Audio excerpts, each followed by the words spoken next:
and welcome on board this live safari here in the Sabi Sands. It's an interesting morning, quite windy, quite cool, about 20 degrees Celsius, 68 degrees Fahrenheit. And the exciting news is that we are heading into the eastern parts of Djuma in search of 3 big male lions that were lurking just to the east of our boundary last night, and I'm hoping we're going to be able to find some tracks and sign of them, but there's no guarantees. A lot of you will be happy to hear that James is going to be out this morning. You may have not been on the sunset safari yesterday when he returned from his leave, so he's back and he's out, and he's also going to be checking into the eastern parts of the property. But on his way there, he's been stopping off at some of the hyena den sites. There's been a lot of interesting hyena action going on, so we will also be stopping in at all the regular den sites to see if we can piece together what's going on with the hyena puzzle. Quarantine, a male leopard, young male about 3 years old, was left moving into this area yesterday afternoon, so a lot of good prospects. I'm teamed up with VM on camera, and some tracks on the road here, it looks like. I'm not too sure, something may have been sleeping here, or possibly a little, sadly I'm kind of in your way there, but there is a bit of a scuffle on the ground there. Sadly it's not the lion tracks I was hoping for, and I think it's actually where a few birds were dust bathing yesterday afternoon. What they'll do is they'll kind of ruffle themselves in through the ground, fluffing their feathers up, covering themselves in dust. And it often is quite a similar track to where an animal like a lion or a leopard may have laid down in the road and been moving its legs around and then got up. Well, this is a live safari, as I said, and if you'd like to send through questions, please do. Not only questions, comments, thoughts, opinions. Hashtag Safari Live on Twitter is one way to do that, and questions at WildEarthTV is another.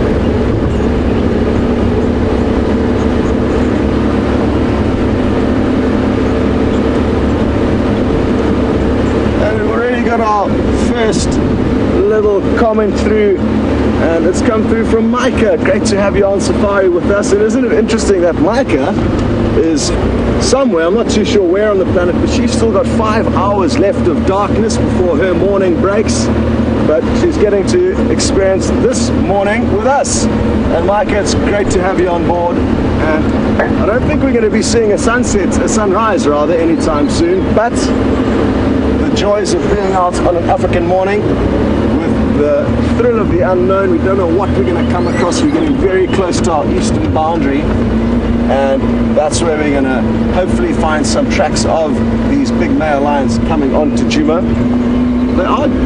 They are due to return to kind of come in and make sure that no other male lions have been here, to scent mark, to mark their territory. They need to physically actually patrol their territories, but big male lions, and at least 5 of them, like the coalition we have at the moment, have acquired quite a large piece of property, so it's not easy for them to kind of patrol it perfectly, and that's exactly what's causing us some tricky times. They have decided to avoid coming to check on their Djuma land over the last week or so, but that will have to change at some stage.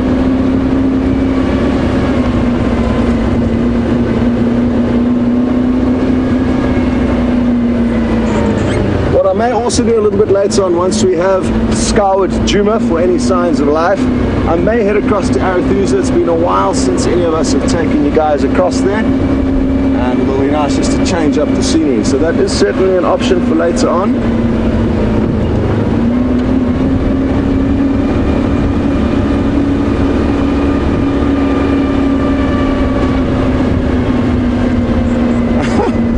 Hello to Eric, who sent through a message on Twitter saying that it's party time. I'm happy to start the party now with you, Eric, and he's invited all of the guides and the cameramen to join in, and we further extend Eric's invite to any of you who may be interested in a safari party this morning. We're going to rely on you guys to do the majority of the partying, because we came ill-equipped, sadly, Eric, but we will be with you in spirit. So what I've done is, this is our eastern boundary, and I'm heading south down it, and James is going to be checking a portion up to where I've checked there. So we're going to make sure that there's no little gaps where the lions could have snuck through, and we've all planned that before we've headed out, just to make sure, we really make sure we've covered every little square inch of property where they could have snuck in.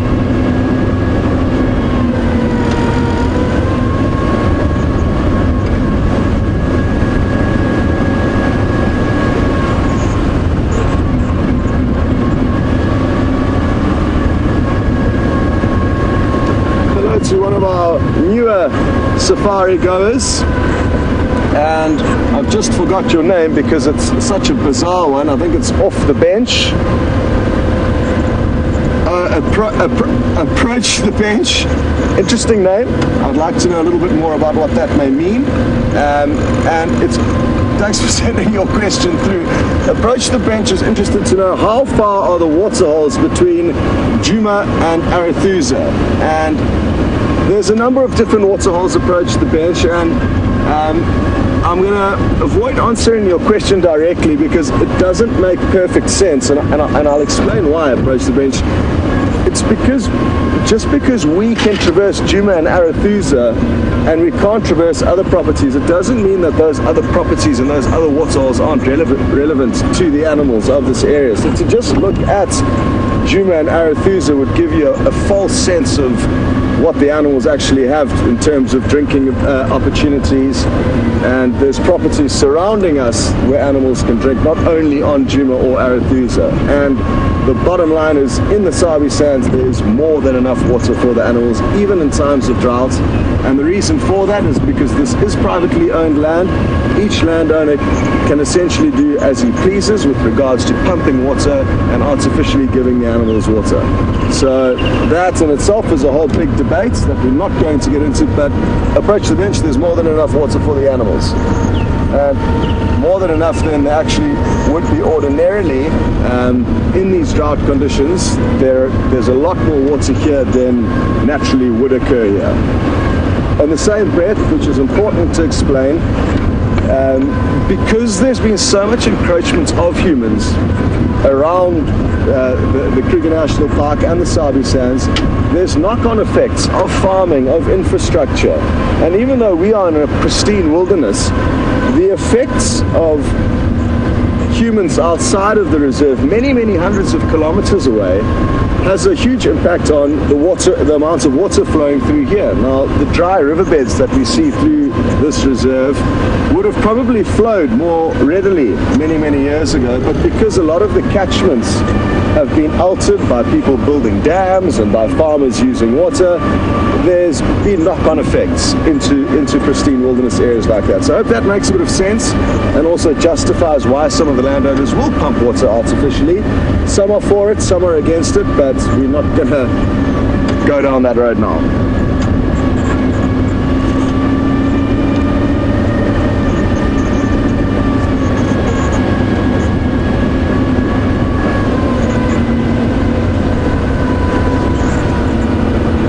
Micah, thank you very much for getting back to us. Great to know that you are in the dark still, but now at least we know that you are in the dark in the Netherlands. And it's one of my favorite things, knowing where you guys are from. So when you send through questions, please do your best to try and attach your city, your country onto that.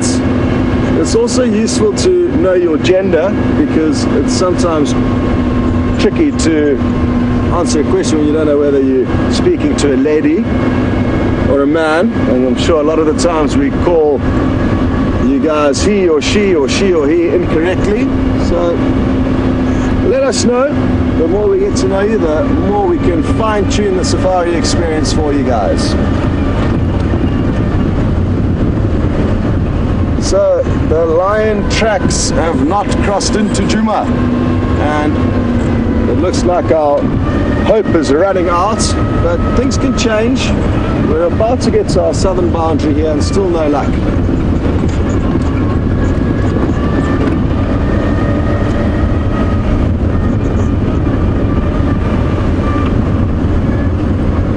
Hey, we've got an awesome challenge that's just been sent through from Mike in Florida.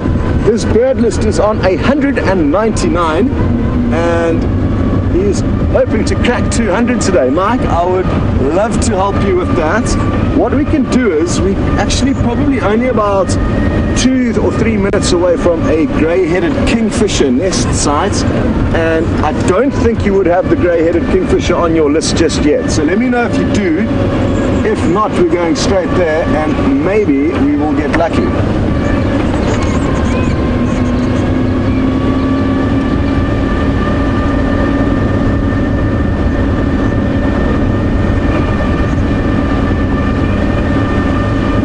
Not sure if you were watching yesterday, Mike, but we had an awesome sighting of a pygmy kingfisher at the one hyena den, the one off Gallagher shortcut, and I think there's a strong chance those pygmy kingfishers could actually be using that same termite mound as a nest site.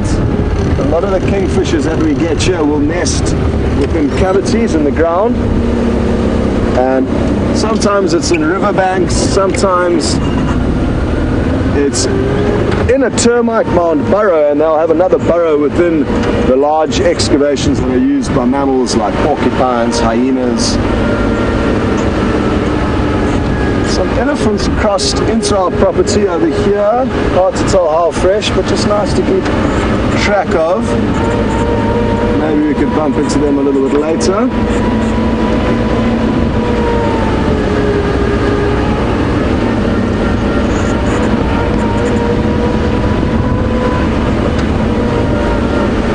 To Ralph in Michigan, and Ralph is inquiring about a venomous snake that we saw maybe 5 days ago, Ralph, I'm not too sure, but we had an epic sighting of a black mamba, quite large, about 2.5 meters, and probably one of the best snake sightings I have had with you, and certainly the best black mamba sighting I think any of us have had. Sadly, I have not been back to that hole, Ralph. They are territorial, and there is a chance that we'll be lurking in that same area, but I actually haven't been back, and it might be worth going back and poking our noses in there to see if we don't get lucky again. But we must just remember that that sighting we were so fortunate with.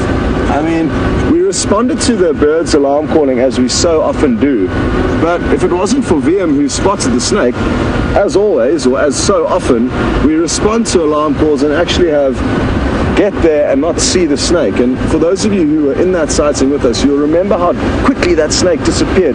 We had the thing inside perfect vision, and as it was slithering through fairly open ground, I mean, it wasn't thick undergrowth, it was so quick and also quite well camouflaged with that light grey coloration that we didn't really see it until all of a sudden you saw a slithering snake 5 meters ahead of where you were looking. One thing I did forget to mention during the excitement of that sighting is the reason why the black mamba is called the black mamba. And that can be misleading because, as a lot of you would have seen, its skin was a very grey colour, and that's not abnormal. And the reason why they call the black mamba is because when they open their mouth, that coffin-shaped head, they've got a very, very black mouth. But they are always grey in coloration, so don't expect a black mamba to be black. Expect it to be grey with a head shaped like a coffin.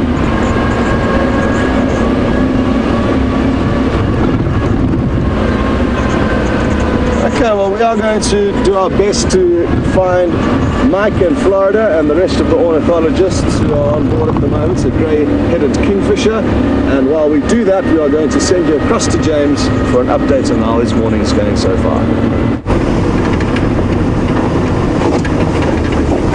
Good morning, everybody.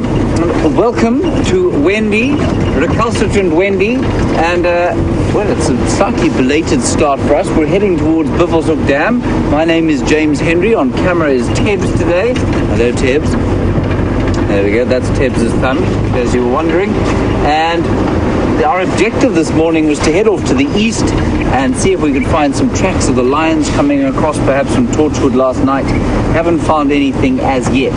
The light though is very flat, which means that the chances of seeing tracks on the road are reduced quite substantially. So it's quite difficult to see tracks on the road when the light is this flat. You don't have the contrast from the sun shining and the shadow from this low angle of the sun in the dawn light. So I may have missed some tracks. It's not impossible. Any luck, I haven't.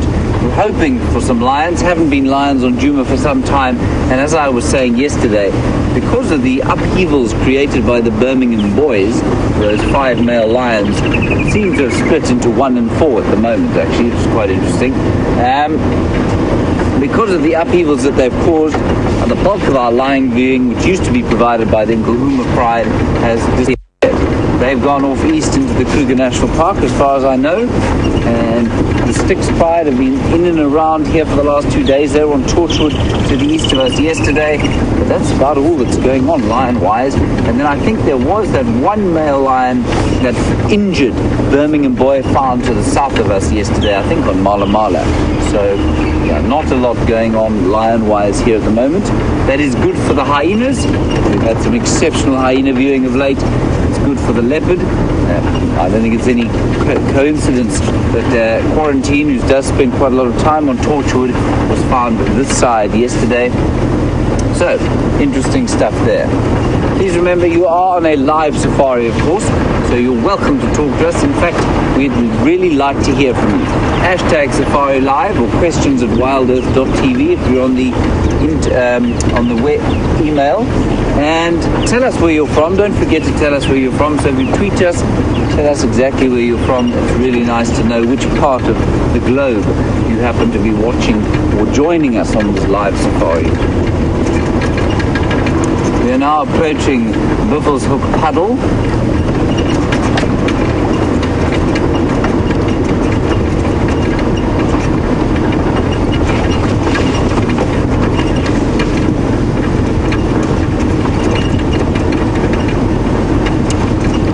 Good morning, Sharon in Pittsburgh. I'm going to get to your question now.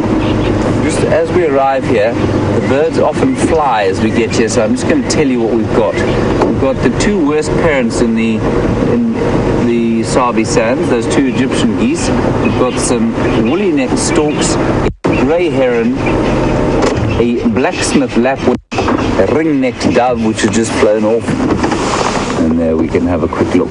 So while Tebs pans out over this, well, it is a dam. It's supposed to be a dam. It is reduced itself back to a mud wallow or puddle. Sharon in Pittsburgh, you say you just watched a program on honey badgers and you're in love. Sharon, that's I'm not sure you want to be in love with the honey badger. They are obviously, as well as being incredibly intelligent, which you saw in the documentary, you say, they're also pretty vicious. So I don't think you want to be cuddling one of those honey badgers. A little bit like Basil Fawlty said to Manuel on the eve of his finding that Manuel had a rat. He said, cuddle that and you'll never play the guitar again. And I think the same goes for the honey badger. Cuddle that, it will be the very last thing that you cuddle. But they are astonishing creatures, yes, very intelligent, and I'm not sure which particular program you watched, but I've certainly seen one from around here, from Holo Holo, and which is a sort of rehabilitation center quite close to here, and they did a little documentary on their honey badger there. And I suspect that may be the one that you watched, but certainly there's footage of honey badgers in the wild, and I've seen this. They're trying to raid kingfisher nests, which are normally in mud banks, and the honey badger knows that the nest is there, can't reach it, stands on its hind feet, still can't reach it, goes or fetches a log, places it underneath the nest, climbs onto the log, and reaches into the nest. So absolutely, they are highly, highly intelligent and very, very good at defending themselves. So not much else going on at this dam here. I've referred to those 2 birds in frame as the worst parents in the Sabi Sands because they had a little clutch of 7 goslings, Those 7 goslings have made their way into the stomach of various predators around here, and unfortunately these parents have failed to raise even one gosling to adulthood. This is not the same for the ones at Arathusa. They had 7 in their clutch. They still have 7, and I think those 7 are about to go independent. Tebs, there's quite a nice bird here. Well, I mean, as far as birds go, it's pretty nondescript, but it's quite interesting. You see this puddle here, and closest to us, just on the far side of it, there's a nondescript wading bird. And that bird has been here for the last little while. I think it's a wood sandpiper. Wading along. A fairly heavy wind blowing this morning. Eerie sort of grey leaden skies. And while waking up to a sky like this in the United Kingdom might be, well, depressing, here it's actually quite exciting for us, because normally... Sorry, I'm just going to wait for those francolins to shut up. There we go. That was the crested francolin saying good morning to us. Here, to wake up to a leaden sky like this is actually quite rare, and so we quite like it, because it means that we may have a cool day where we don't spend the day sort of trying desperately to run from one piece of shade to the next.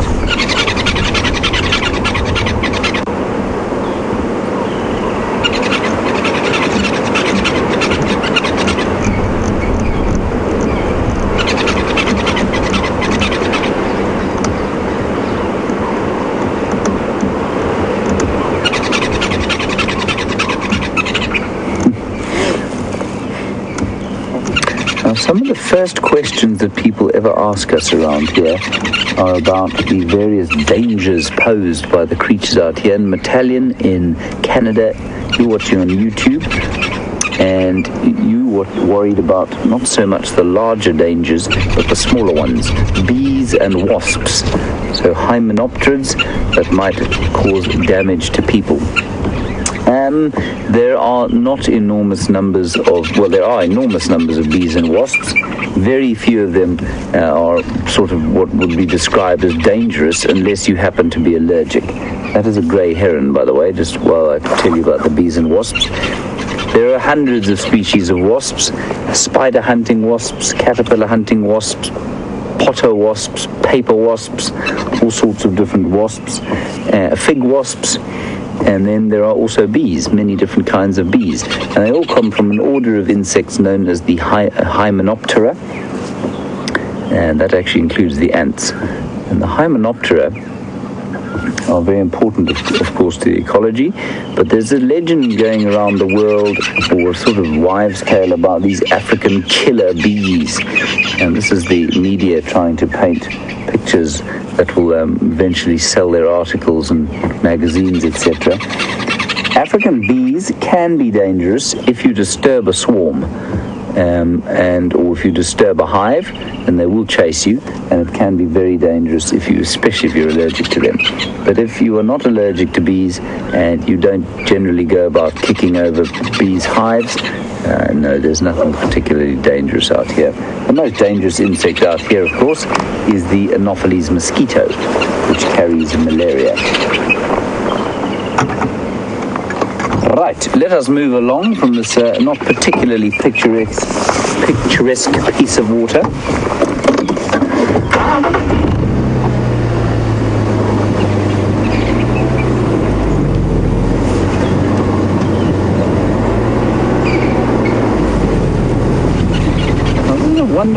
Wonderful inquiry from Texas Chris on YouTube. Texas Chris, you want to know if you've got a favorite bee. There are not many people in the world who have a favorite bee, but I'm very glad you do. You say you've got a favorite bee called the cicada killer, and do we get them here? Texas Chris, I've never seen a cicada killing bee, or cicada killing bee, and I'd be fascinated to know what one looks like. I've never even heard of one, so I don't think we get them here. I might be wrong, but maybe send us a picture if you don't mind. and find out.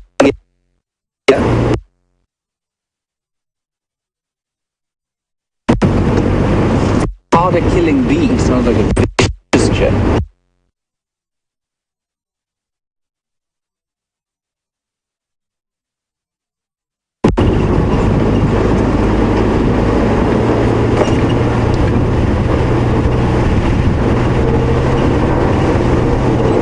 Sorry, we are going through a slightly dodgy signal area here.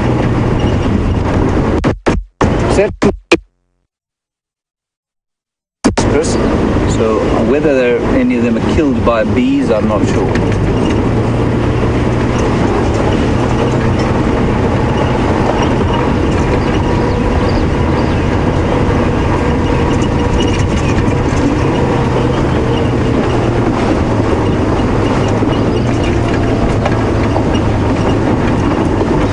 Sorry about the dodgy signal. Like I say, we are driving through a slightly dodgy signal area. And Wendy is, well, she's a temperamental old bag at the best of times.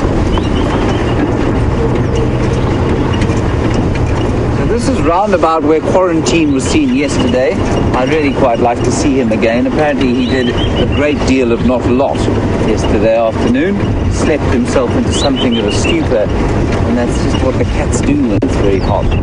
I've no doubt that he went off hunting last night. With any luck, we'll pick his tracks up. And even greater luck, we'll pick him up a little bit later. I don't think it's going to get too hot today. So he may move around quite a bit.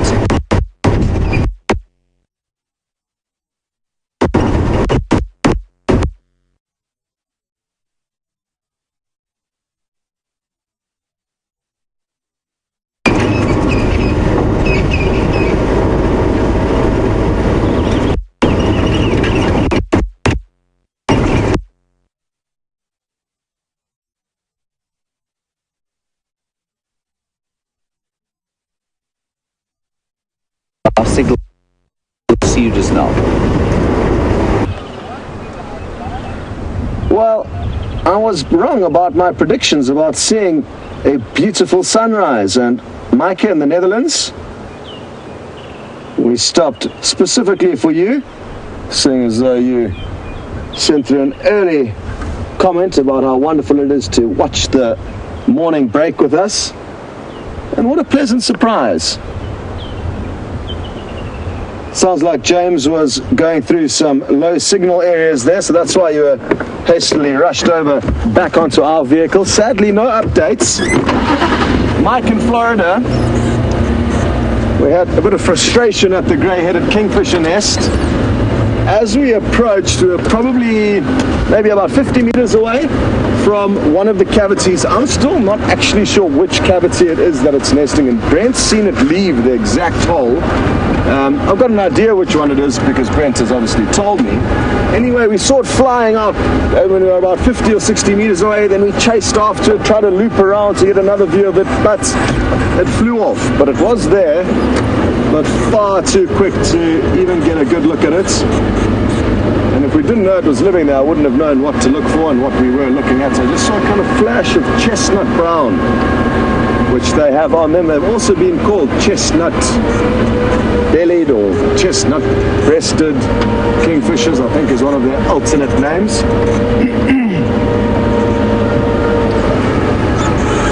And haven't heard any updates from the Arathusa guys yet. You'll see the Arathusa antenna is up just ahead of me here. So we have erected our comms with them. And it's all quite complicated, all the technology on these vehicles, as I'm sure a lot of you are aware. But the reason why we have one antenna up front is there's so much congestion with radio waves and frequencies on the back of the vehicle that we literally don't have any space for antennas and or the frequencies that they give out and receive without them kind of mashing into one another and causing problems with either picture or audio. So that's why we only erect it when we need it. And no updates just yet, but we are getting closer to Arathusa, and I'm sure once we get on there, we'll hopefully have some good news.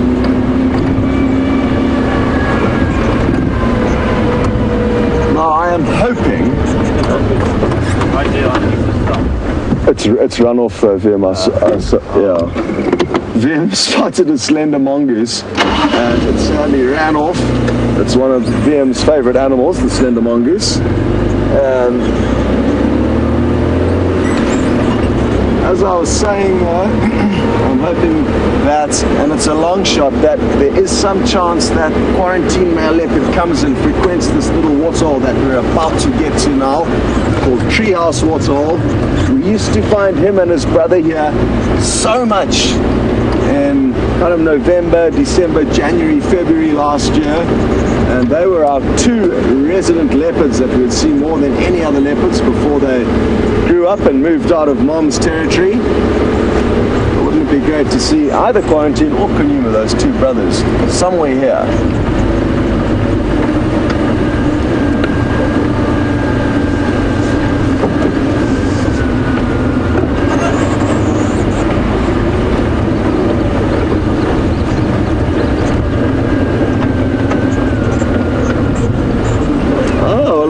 Happy to hear that Angie, as well as Chris Rogue, are on the same page and have got a good plan, a great theory.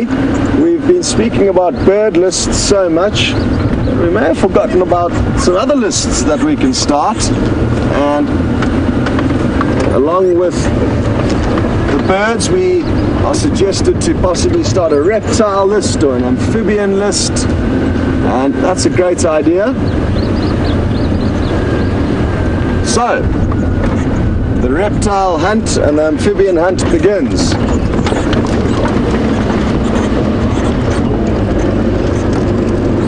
As you can see, that dried up water there that VM just panned across to doesn't have any drinkable water in it really, but it will be a health spa used by a lot of the animals like warthog, rhino, buffalo, elephant. It's a bit too muddy for a hyena, but a desperate hyena may go in there to cool off. So those are the main animals that will immerse themselves in the water to cool down. Also hippo, of course, but that's not an ideal pond for a hippo.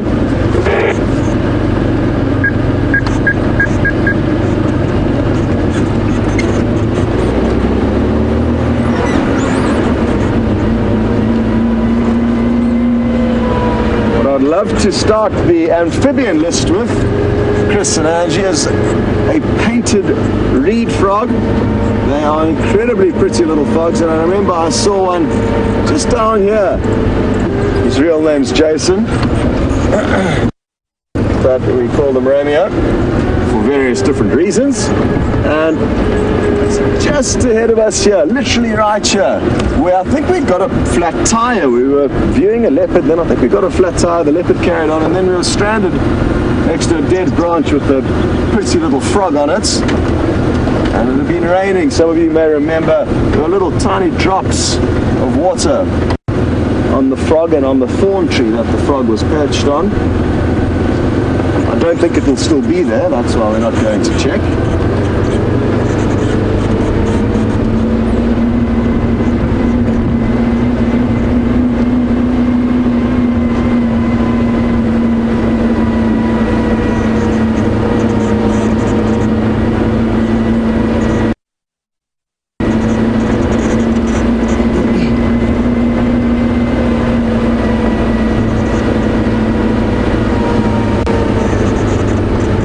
Mike, thank you very much for letting us know that the pygmy kingfisher that we saw yesterday was number 199 on your list, and that you haven't in fact seen the grey-headed.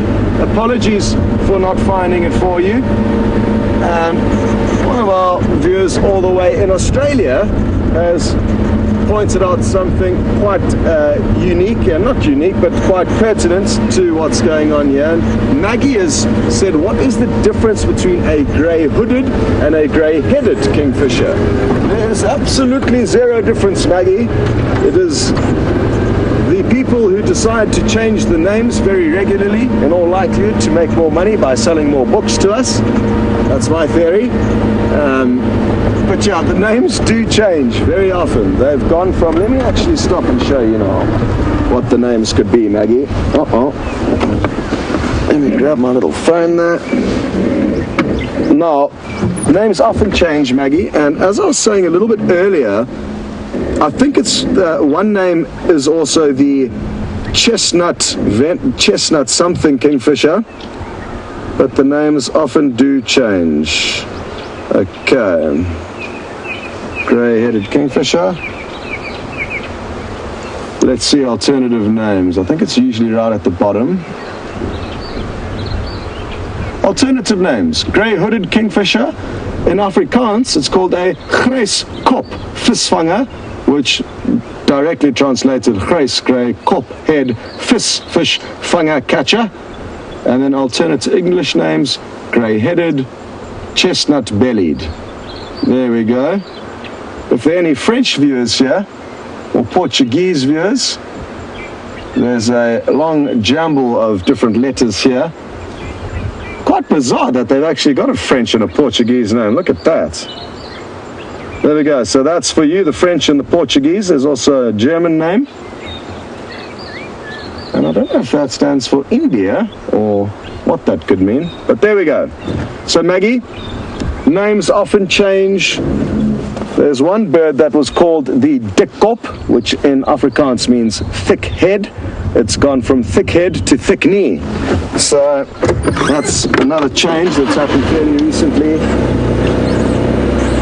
But hopefully it'll get to a point where, and I was just being a little bit naughty saying that people are changing the names to make money by selling more books. It's not that. There may be a hint of that, but it's mainly because they're trying to get uniformity, and many animals or species have been named many years ago, but it doesn't really make sense entirely in terms of their taxonomic breakdowns and in terms of exact species and subspecies. And the turacos and the go-away birds are a good example of that.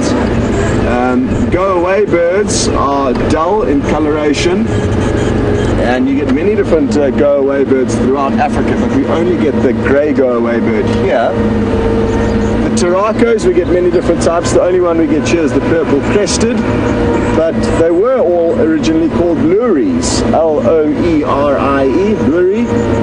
But now the go-away birds have become go-away birds. They lack the bright red pigmentation in their wings of all the other turacos. So that kind of makes sense to me. You know, it's a clear shift and split, and there's a reason for it. That red pigment in the wings of the turaco is called tyrosine. And you know, that makes a bit of sense at least. But a lot of the other name changes, I mean, from grey-hooded to grey-headed, it's the same thing really. Interesting one for me, now check this one out, is the black-collared barbets. And the black-collared barbets, when it was named, should it not have been called the red-headed barbets? Is the red head not more common than the, or more prominent than the black collar? I don't know. So there we go. Just one that I always wonder about. It can be a little bit misleading, I guess, some of the names.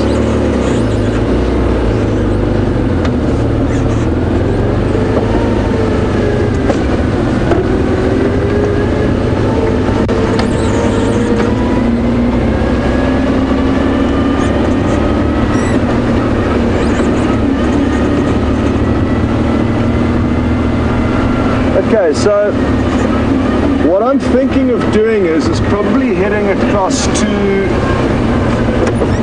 the hyena den site very quickly.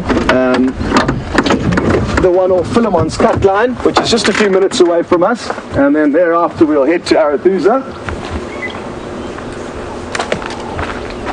Now this tree is just broken down, I think, from the wind we got last night. It's an old, dead and rotting knobthorn acacia.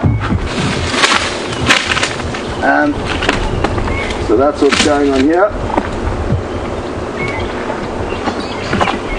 And it would have been killed, I'm not too sure exactly when, by elephants. Hard to see because the base of the tree is covered by quite foliage, but basically this acacia tree, as I move forward, you'll see that it has been ring barked. The cambium layer of bark was removed.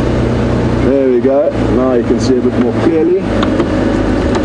And once that external layer of bark is removed off a tree, the transport system, the essentially arteries and veins that transport water and nutrients, is cut off between the roots and the leaves, and therefore the plant will die. So ring barking's a common term that a lot of you will know about. That's essentially what's happened. And it's a useful kind of distraction, the destruction that the elephants cause here. Oh, we appear to have a problem. I cannot share anything. There we go. Let's see if that helps. Okay. Apologies, Lou. Something was wrong with my earpiece there.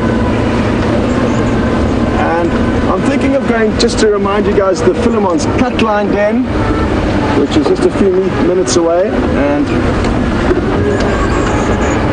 I'll just double check that James hasn't gone there. I don't think he has, but he was planning on checking all the den sites possible. For those of you who don't know why we're so focused on hyenas, and why we've been chatting about them quite a lot this morning, is because there was an almighty fight, and we think it was between females within the same clan, actually. So an inter-clan dispute, intra-clan dispute rather, between females who ordinarily would get along with one another, but there came a point where one female decided that it was her turn to be the queen, and we're assuming that the fight was possibly between a young and upcoming female and an older female who was, time was to move on. And what it resulted in is one female had her one ear chewed basically off, and her back left foot was chewed into a pulp. So it essentially has got no chance of regaining its back foot. It will probably fall off around the ankle, so it's going to have no more back foot if it survives. But what is remarkable, and thanks so much to all the viewers who sent through the updates on the different hyena kind of stories and success stories between different animals that have survived major injuries. There's one hyena that I saw a video of that lost not one of its ears, but both of its ears. So both of its ears are gone, and both of its back feet, again about at the ankles. Yet this hyena still has the ability to walk. It walks on two front legs, holding its back legs up off the ground. It's the most remarkable thing you've ever seen, and again, a testament to how strong animals are. Now that hyena, similar to the hyena here, I'm guessing would have had exactly the same fate.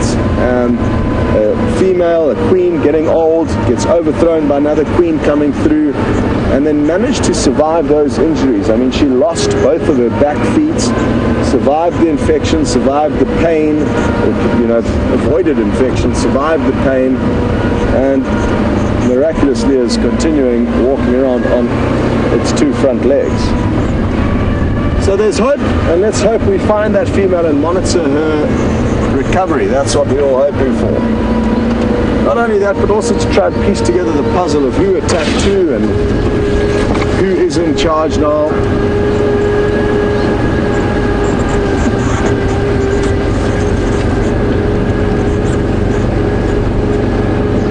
Okay, well, there are a few hyena tracks heading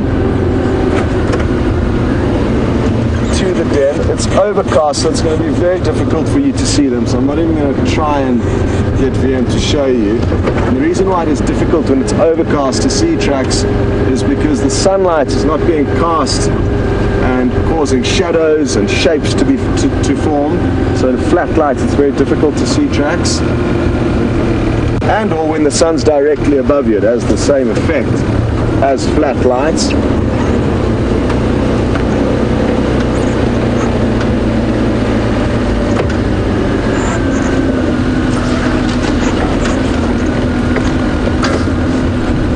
Come on, who's going to be in luck?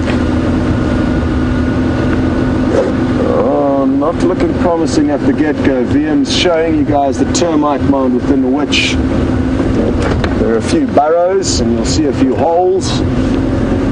But sadly, no sign of any hyena here, at least at the moment. That's not to say this den site is not still active.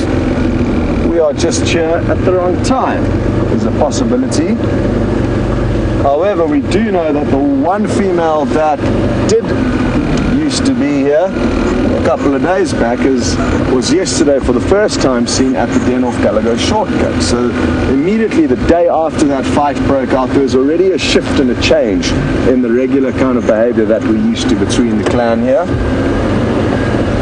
Okay, well, let's see if James is having any more luck on his vehicle, and the next time you come across us, we'll probably be on Arathusa, and it's not going to be too long before we get there. And I'm actually going to turn on the radio now. You guys will be able to hear any transmissions that come through, and maybe we'll both be able to hear some good news being chatted about on the radio across on Arathusa. We use different radio frequencies, and the reason for that is that there's many different areas of traversing in the Sabi Sands, and if everyone was on the same radio frequency, there wouldn't be enough time or space for everybody to get their little 2 cents of information in. And here you can hear the radio crackling through for the first time. Anyway, we are going to send you across to James now, and we'll keep you updated on what's happening at Arathusa.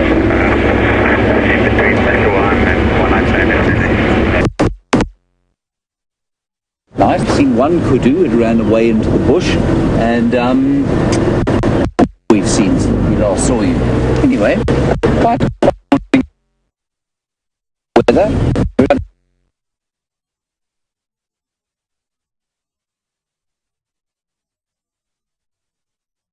And see what we can hear.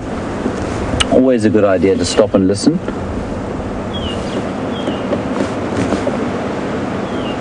All I can hear is a white-browed scrub robin calling off to the left, and the odd francolin.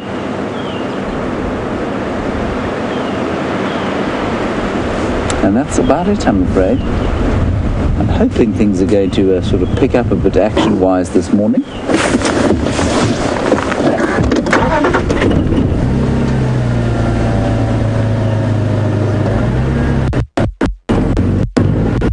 This area is quite dodgy for signal. It never used to be, so not sure what's going on.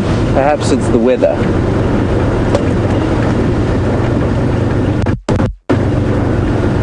Anyway, my plan is now to head off back towards Scott's, check the Philemon's cut line hyena den.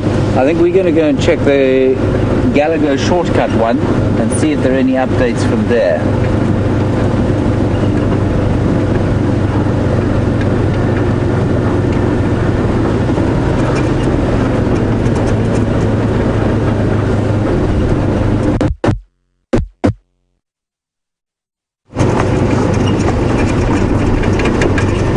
Thank you very much, Less Than Pro on YouTube.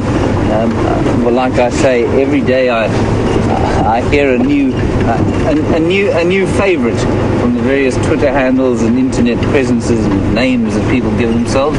Less Than Pro. I'm not sure what you're Less Than Pro at, but you say you finally found a stream that is educational. Well, I'm very glad that you find this educational. We certainly enjoy being out here, especially interacting with people from around the world. Of course, it's made it a lot easier if we actually find you some animals to look at.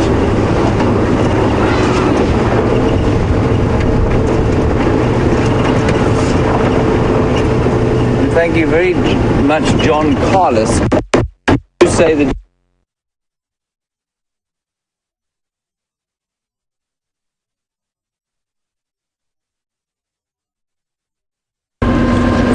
Shame James is on the dud vehicle at the moment.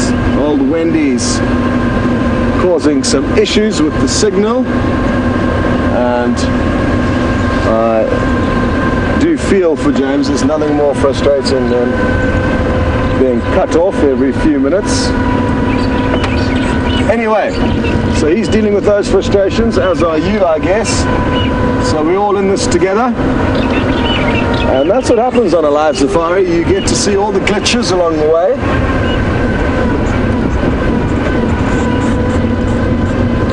So, I have had the Arathusa channel going, and it's not sounding hugely promising at this stage. There's no confirmed sightings that I've heard, and it's just a herd of buffalo that's moving around, which is on Sibambili north of Arathusa, but on that same radio frequency which I was discussing earlier.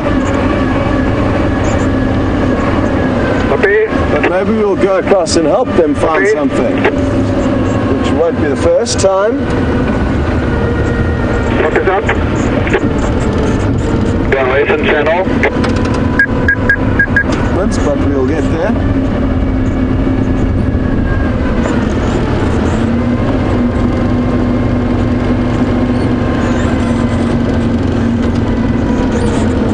Julia in Houston, good morning. And yes, I have seen a purple-crested turaco, the bird I was talking about earlier. They do occur here, and sadly where we are in the Sabi Sands we don't have much river frontage, and they do like large trees with fruit in them, and we don't have many of those here due to our lack of river frontage. But in and around the Djuma camp it's quite well wooded, and occasionally we hear a purple-crested turaco calling there. And in my hometown in Germany there's many of them. So we will hopefully be able to find you one, but it's not going to be easy, Julia. Shame, there's a wounded zebra. The one straight ahead of us there, a young foal. Got off to a bit of a rocky start to life. Not too sure what the problem is, but you can see it's walking a little bit strangely. Nothing too serious, maybe it's just got something caught in its hoof. Beautiful herd there, and there's a much smaller little foal to our left here. Cute. And it's just leveling off the camera, and then you'll be able to zoom in and show you this cuteness. Look at that, it's tiny. And look at that long tuft of hair down its back. That's awesome. You wag that tail. Wag. Carry on. Very good. That is adorable. It's this time of the year. It's the baby season. Not for all of the animals, but a lot of the herbivores, especially the smaller herbivores with shorter gestation periods, do plan to give birth at what is supposed to be the lush summer bounty. Sadly, the lush summer bounty is not quite the same as normal this year due to a drought. Now, this is something very interesting, VM. I'm going to ask you to stay on the foal, sorry. And look at how tall she is. She's born with her stomach at the same height as her mother or an adult. Now, the one behind her isn't necessarily the adult, but you can tell that as they stand and as this other one walks in, they're all blending in perfectly. This is working out very well. So any predator that is keeping an eye on them is going to battle to distinguish. Even now, you can just see legs and stripes, and they all look basically the same size, which is going to aid that foal, and it's going to be a little bit more tricky for a predator to distinguish it or differentiate it from the rest of the herd. So that's a kind of useful thing about being born with long legs. You look and blend in like an adult zebra. I'm just going to turn the vehicle. Beautiful sunlight coming through. I'm just going to go all the way. Actually, we'll be able to just turn right here. Oh, this is going to be magical as the sun's popping through here. We're going to get you some great views of these zebras. Don't go anywhere. And there's also some wonderful, look at those dark clouds. Take screenshots. Fire away. I love sunlight with dark clouds in the background. Beautiful.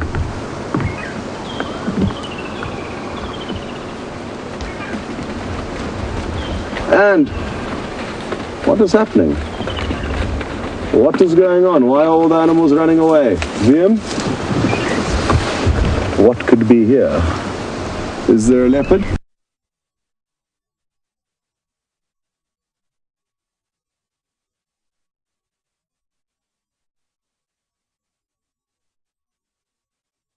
To stalk them are going to have a great advantage in that there's no ways that you would be able to hear a lion or a leopard sneaking up on you in these windy conditions. There's also a lot more chance that they will be able to move along with the moving branches without being seen. So seeing them and hearing them is going to be tricky, and I think the wind is what caused those animals to run off. As soon as the zebra saw the impala, they just kind of jumped on the bandwagon, and it's not uncommon for one animal to run off and take many other species and herds along with it.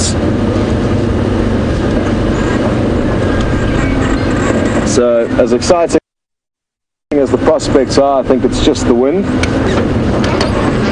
But glad we did get a glimpse of some zebra and that beautiful sunlight with the dark clouds that we are heading towards now. Who knows, maybe we'll have a storm a little bit later, but for now I think we are okay.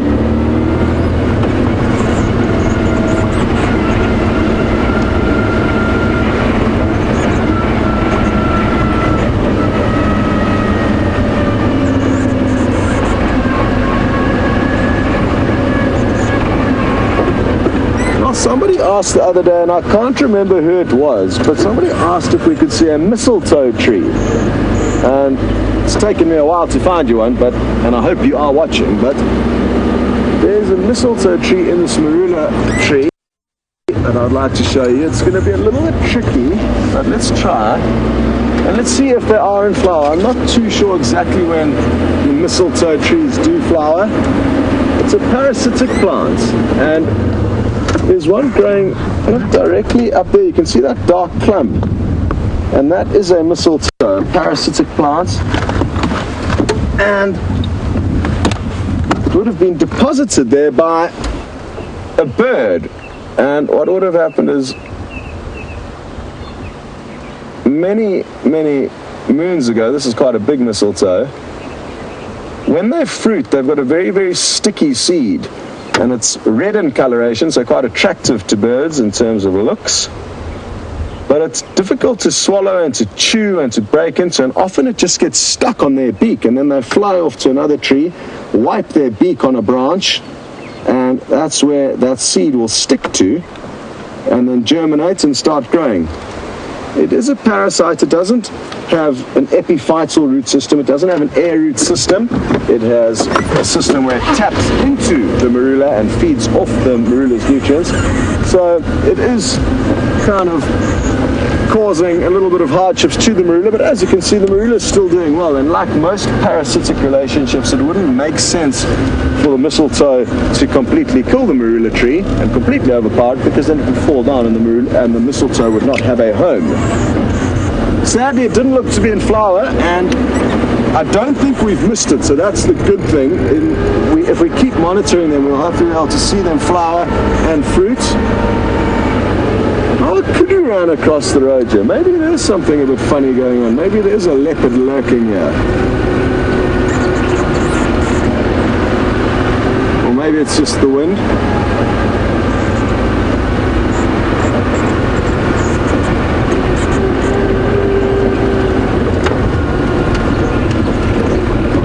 To Smart Redhead, who's never been on safari before. It's great to have you with us. And Smart Redhead would like to know if it's normal for animals to be so nervous in the morning. And no, Smart Redhead, the reason why is like I've just been saying, it's the windy conditions that are making the animals scared. And if it was a still morning, the animals would be a lot more relaxed with us. And we are very, very fortunate in this area, in this wilderness, in that the animals have become habituated with the vehicles. They are completely wild, but we can get incredibly close to a lot of them. And they've got very little concern for our presence, and that's fundamental, because that means we can view them without having an impact on their daily ongoings. And that's critical. We don't want to interfere with what they get up to, simply be there to spectate. Just come off road in the hope that we may be able to see a leopard lurking through here. There were the impala that ran, then a kudu, then a steenbok. But it could just be a ripple effect being caused by the wind, and one animal sees another animal running and then eventually just gets too terrified and also decides to run off.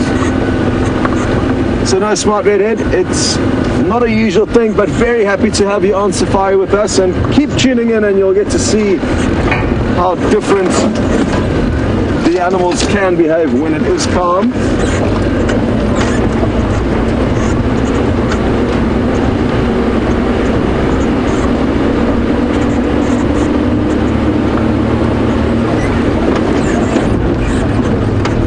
Chris Rogue, I like the way your head is thinking. She is suggesting that now would be a good time for either of two massive male leopards to poke their heads out of the bushes. One called Tingana, who we would be more likely to see, whose dominance over the majority of Arathusa and also into Djuma a little bit, as well as the Anderson male, who we've seen far less frequently. I think we've only got him on camera thrice, and he's further to the west and south of Arathusa, but both possible. Those are the two males who could bump into. The most likely female that we would see is a female called Shadow. Let's hope we find at least some tracks of her, so we've got an idea of where she's going and where she's been moving. So this is the whole boundary system. We are now going into Arathusa. It's not a boundary system, it's just a road network, but certain roads are boundaries. And we are now officially into Arathusa.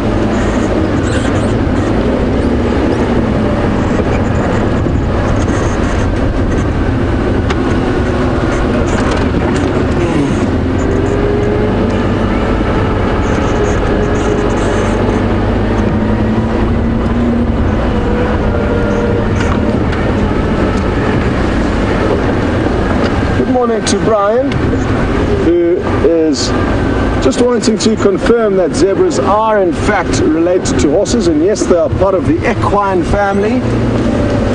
And yes, there's also a few other wild horses and funny kind of zebra-like animals in Africa. What I'll do is I'll be able to get my mammal book out and show you some of them. There's some very strange animals. One I would like to show you called an okapi, which is kind of half zebra, half antelope. Look at that. But this is not part of the equine family. There are also different types of zebra that you do get. You get the mountain zebra in South Africa, as well as the Birchall zebra. So those are the two zebras we get here. But how cool is this animal with a hint of zebra in the rear end? I've never seen one, only occur in Central Africa. So maybe we'll be on safari there one day. But for now, you're not going to be seeing an okapi unless it's in a book.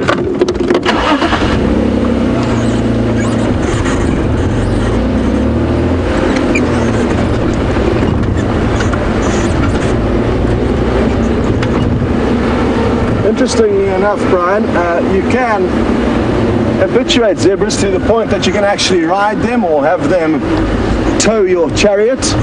I've seen an awesome old black and white picture of about 10 zebra all tied up correctly. I don't think that's the right term, but I'm no horse rider and I've never had a chariot before. And basically the chariot was being pulled by about 10 or 12 zebra. So that was quite cool to see, and that would be a nice way to travel many years ago. And you can also ride them, but their backs and bodies aren't well designed or strong enough to carry an adult human, so that's why they haven't been used more by humans for riding, but little kids can ride them with no problem. There was actually a movie made called Racing Stripes where zebra was racing against the horses. Hello, Impala.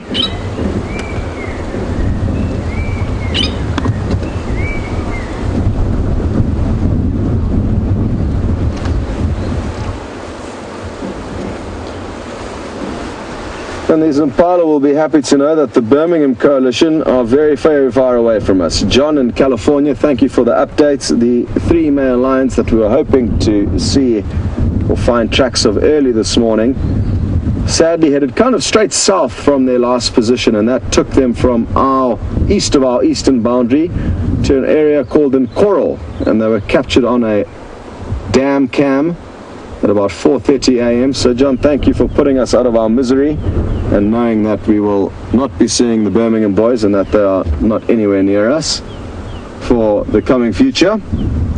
Again, look at how skittish they are in these windy conditions. The one impala just had a little bit of a shimmy or a shake there, and then the other impala got a bit of a fright.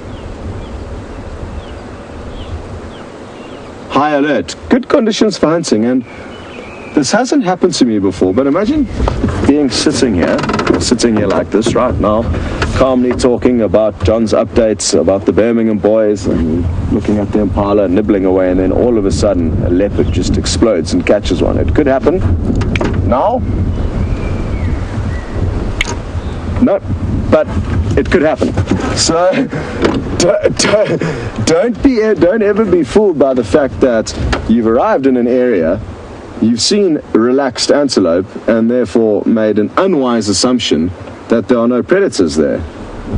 Because for lion and leopard, not quite the same for cheetah and wild dog, but for lion and leopard, they rely entirely on the elements of surprise, and the elements of surprise would be the antelope having no idea they are there. And obviously, while they are flattened to the ground trying to avoid being seen by their prey, it also means it's going to be difficult for us to see them. And I wonder how many times we've driven past relaxed impala just moments before a leopard has pounced on them. Something to think about.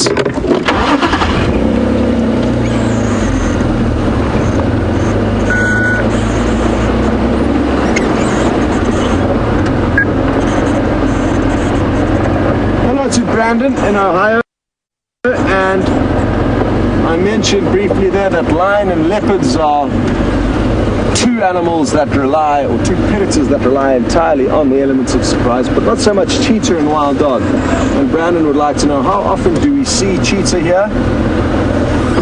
Brandon, sadly not very often at all, and the reason for that is, take a look at this vulture, and the reason for this is that the vegetation here is very thick. That's one main reason, as well as the fact is there's a large amount of lions and leopards, so high predator density, and cheetah are ranked well below lion and also below leopard. Lion and leopard will kill cheetah and do kill cheetah, so it doesn't make sense for them to hang around here because there's a lot of competition that will kill them, and there's thick vegetation which makes their life a little bit tricky. Being the fastest mammal on the planet, you understandably would like to stretch your legs in open areas, which we do not have many of. Interestingly, that's not to say, oh, is it about to fly or is it about to have a poop? It's thinking about something, this vulture. Is it a youngster? I'm not too sure what's going on here. I think it could be a youngster. It just looks so immaculate. Let's try and get a little bit closer to it. Interestingly enough, though, cheetah can and will hunt very effectively in thick bush. So even though ideally they'd be running through an open plain in the Serengeti or the Masai Mara, they can hunt very effectively in thick bush, and that just shows how adaptable a lot of the animals are out here. So even though they may have preferred habitats, it's not to say that they cannot exist just about everywhere. And I get my camera out and see if I can snap off some pics as it flies off. It will probably do as we get a bit closer, but let's just stop here and get you some great close-up views, because in this windy weather we're getting some great visuals of its feathers blowing in the wind, and they've got a very unique feather structure, especially on their upper head compared to other birds of prey. And they've got this kind of essentially a scarf that you can see blowing around there. And this scarf will help protect that bare neck when they're flying at exceptionally high altitudes looking for prey. And the reason why their neck needs to be bare is because a lot of the time when they are feeding, it's a very messy affair. They're feeding on carcasses, digging that long neck into areas where other predators could not reach. Oh, there we go. There's a good example of how bare it is And you can see that perfect scarf that it could tuck its neck into when it doesn't need to extend it. Absolutely awesome. And it seems to be playing along with us. Now, the reason why I think that this is a young vulture is it just looks so pretty and clean and flawless. And this definitely is a youngster. It looks so awesome compared to an old one. I guess kind of similar to a hyena. When you look at a sub-adult hyena, they have got long fur. They don't have any scratches or scars. They're still in good condition, as is this young vulture. Now, what will also be an interesting test is as we drive underneath this branch, which is basically hanging over the road, is it going to be young enough to be naive and not fly off? An adult would definitely fly off at this distance. So let's see what happens. I'm going to have my camera ready for it to fly off.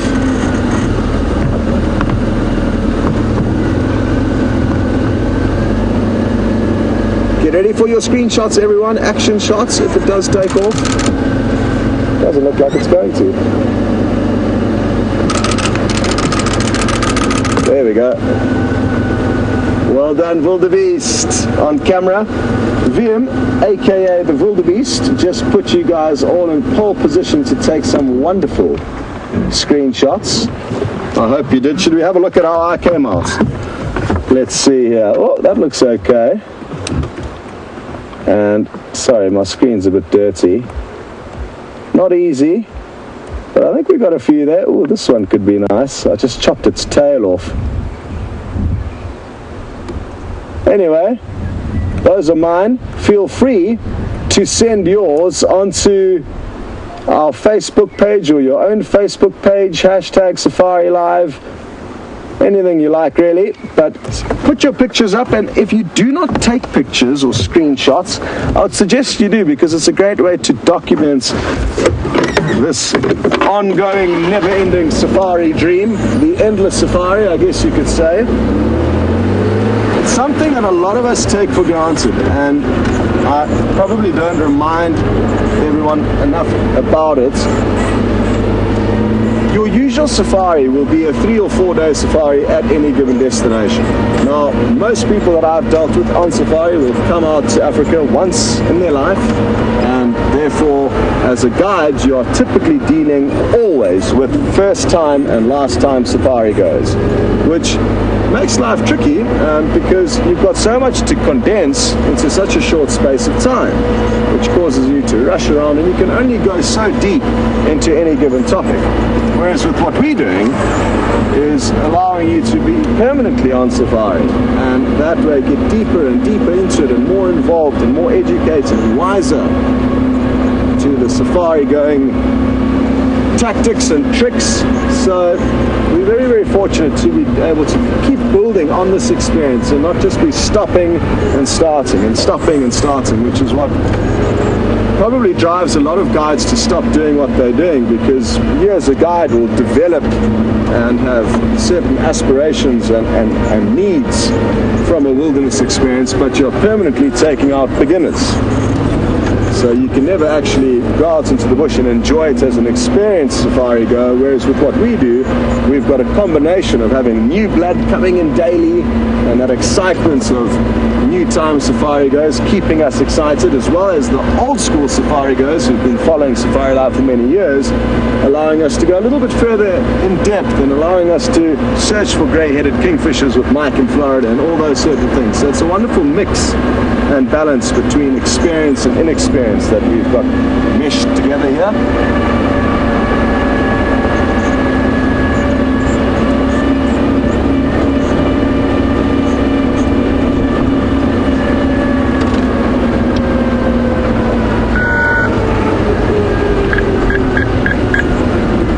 Hello to Nanette in Texas, and you ask a good question, a tricky one to answer though, but I'll explain why. Nanette would like to know, what is the best time of year to come on safari? And Nanette is specifically hoping to see a leopard. Now what you've done here, Nanette, is critical in planning a safari. You've identified that you want to see a specific animal fundamentally, and B, work out when would be the best time to year would be a good time to see the leopard. The most important thing we're gathering here is that you want to come to the Sabi Sands if you want to see a leopard, and I'm not saying that because I work here. I could be of no benefit to me if you come or if you don't come, but this is one of the best places to see leopard in Africa.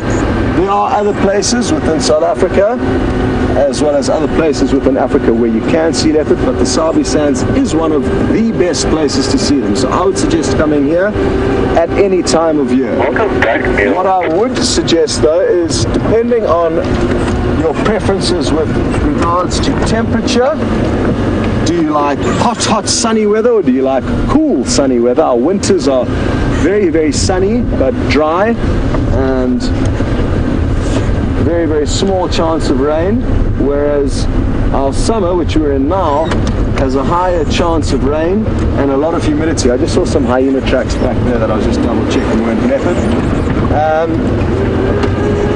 So I would suggest, my favorite time is kind of September, October, at the end of the winter, going into the summer when it's not too cold, but it's still very dry, so you can see into the bush. I also prefer the scenery when it's dry and dead and brown, as opposed to bright green like this. So my favorite time of year is between seasons, kind of leaving summer going into winter, or leaving winter going into summer, not in the height of either or. But I think winter is a safer time to come regarding rain. It's also better in terms of insects, not as many insects out. Summer's hot, humid, and a lot of insects out. And typically your predators are going to be less likely to be active during the day because of the heat, and more likely to be active at night.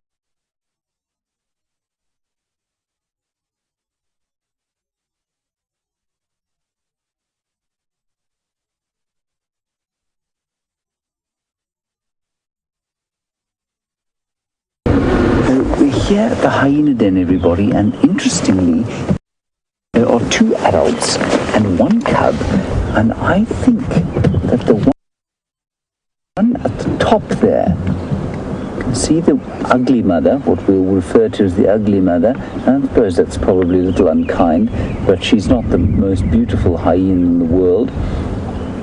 There she is with her little one, and the one on the top there looks to me like the younger mother that was around a little earlier, or a while back, with the 7-week-old cub. Now look, she's calling him into the den. Maybe that little cub's still alive. Look, this is very exciting. So just to confirm, if you maybe have just joined us for the first time, that is a 2 or 3-week-old cub, the little one there, with that sort of manky-faced mother, and I wonder if this isn't the younger mother calling her 7-week-old cub out of the den.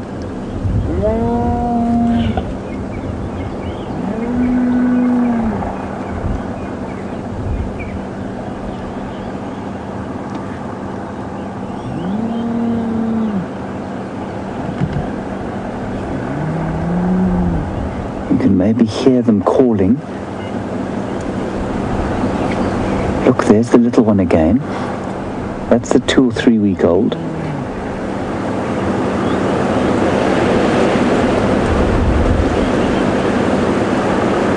This is very interesting. So, just to summarize, 2 weeks ago, or for the last 4 weeks, we've had a little cub in this den that is now 6 to 7 weeks old. There was a fight a little while back. That cub has disappeared along with its mother until today. I think this could be the younger, better looking one on top there, could be the mother of the 6 to 7 week old.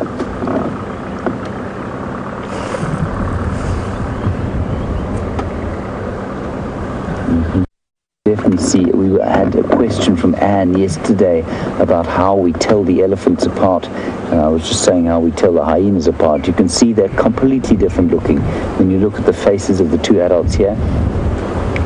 That one looks like it's well, I mean, it looks like one of those sort of quintessential hyenas from The Lion King. You can imagine her goose-stepping across the plains. But the one behind is beautiful. She's got lots more hair on her face. I think it's going to be Will.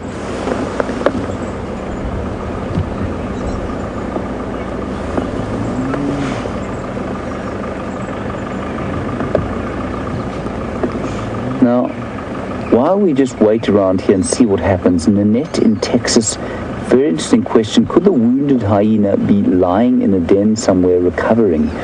Nanette, I don't think so, mainly because these dens are not used really beyond sort of, look how sweet that is, beyond 6 or 7 months. So that 6-month-old cub, or 7-month-old cub that we saw yesterday, that was born in March, will still go down into the den, but much beyond that age, they don't tend to go into the dens anymore. So, you know, the holes just simply aren't big enough. So it's highly unlikely that an injured adult would be able to find a hole big enough in which to shelter. And that little thing trying desperately to suckle now. Look, look, look, look. It's alive, it's alive. That's fantastic, everybody. That's the little 7-week-old cub. We thought maybe it moved. This is fantastic. Let's just wait here and see if she comes out. It's very exciting.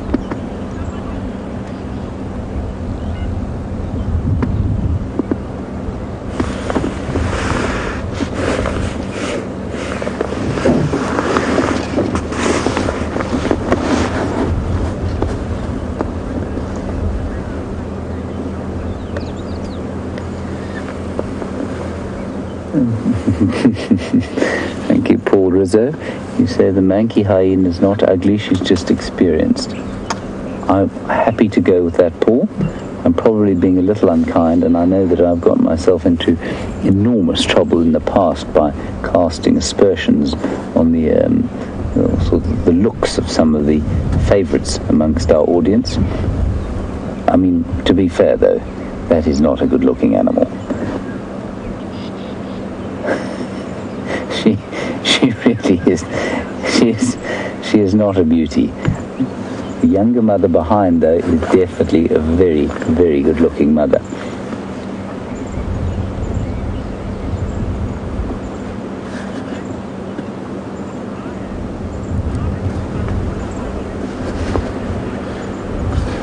Now, Brian, while we sit here waiting for that 7-week-old one to come out, you want to know, how many cubs does a hyena typically have?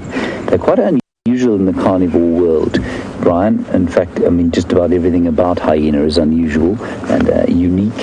They have twins almost always, Brian, and those twins are born with teeth, and they're born with their eyes open. And if they are two females, especially if they're born to a high-ranking female, the firstborn cub will normally kill the second-born. So quite interesting that it very seldom more than 2, in fact almost never more than 2, whereas if you look at lions and leopards, there can be up to 6. That's very unusual, but can be up to 6, normally 2 or 3, and they will be raised as a litter. But in hyenas, there's severe competition amongst the cubs. If they're 2 males, they'll normally survive together, and a male and a female to lower ranking females will often survive together as well. But they're the only carnivores that I know of that are born with their eyes open and with teeth.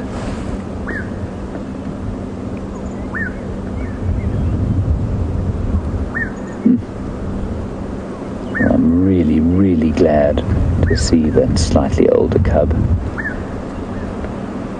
She's normally very adventurous, so I wonder why she's back down in the den.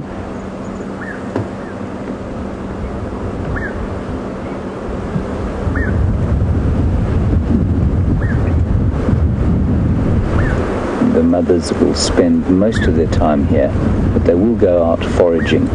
And it's interesting, it's so fascinating to watch the clan and try and figure out what the social arrangement is. The older one's calling now from inside the den.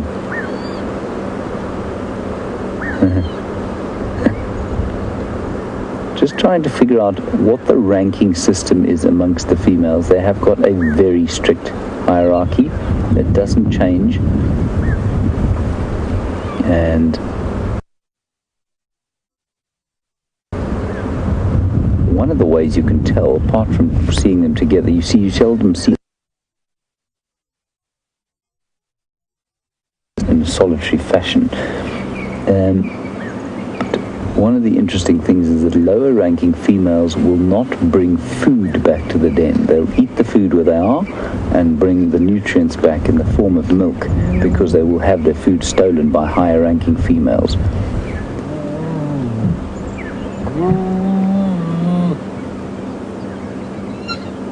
Quite interesting to see which of these two is higher ranking.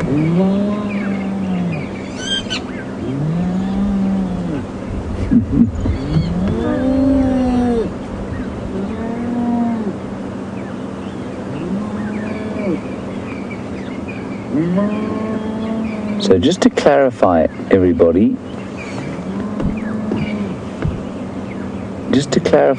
I think what we've got here is 2 generations of cubs. I think we've got the 2 to 3 week old, which is the progeny of the manky, what we will refer to as the manky hyena. That's the one that you can see there. Then the head that popped out earlier, I don't believe is the twin of that little one. So that little one there was born as a group of twins. We saw them both. Look, here we go. Look, it's much bigger. The little one sticking its head out of the den now, I think is the 6 week old. It could be the twin of this little one, but I think its head is much bigger. Let's just see. We've had a very brief glimpse. Here it comes. There we go. Keeps sticking its head back in.